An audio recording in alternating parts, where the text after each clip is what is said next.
नमस्कार, जय हिंद, प्रणाम साथियों। मैं सामाजिक कार्यकर्ता चौधरी परवीन भारतीय और आज हम लोग यमुना प्राधिकरण के धनौरी गांव में हैं, जिस गांव में विभिन्न समस्याओं का अंबार लगा हुआ है और यमुना प्राधिकरण के सीईओ की फोटो और खबर छपती है कि इस शहर के वो विकास पुरुष हैं।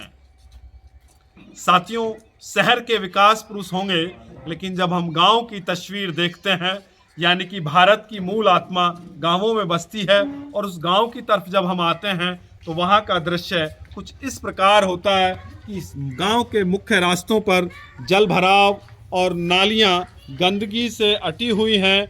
मच्छर और तमाम विषैले जीव जंतु यहाँ पनप रहे हैं, लेकिन प्राधिकरण के लोग और अधिकारी यहाँ ना फॉगिंग के लिए आते हैं, ना लार्वा का छिड़काव होता है, ना यहाँ सफाई कर्मचारी नियमित रूप से आते हैं।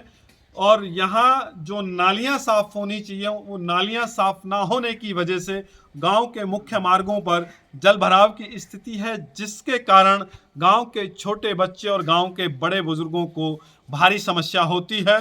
जो स्कूली बच्चे हैं वो कीचड़ से होकर के गुजरते हैं।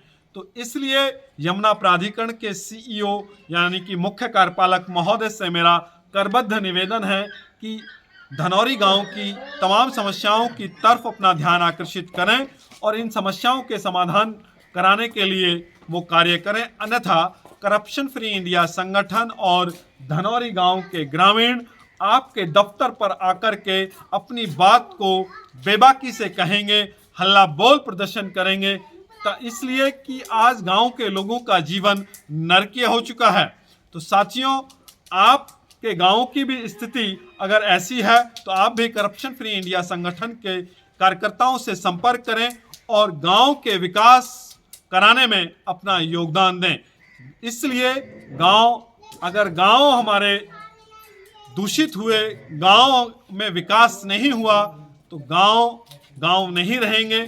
गांवों को अगर हमें जीवित रखना है तो उससे भारत भी जीवित रहेगा।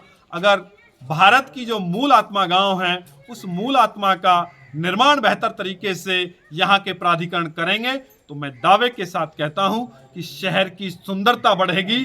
अगर गांवों की व्यवस्थाएं खराब रहीं तो यमुना प्राधिकरण हो, चाहे वो नोएडा प्राधिकरण हो या ग्रेटर नोएडा प्राधिकरण हो, उनकी जो खूबसूरती है वो घट जाएगी। इसलिए गांव सर्वोपरि हैं, गांवों को जीवित रखना अति आवश्यक है। इसलिए गांवों के तरफ प्राधिकरण अपना ध्यान दें, अन्यथा हम लोग उनका पुरजोर विरोध करेंगे। धन्यवाद।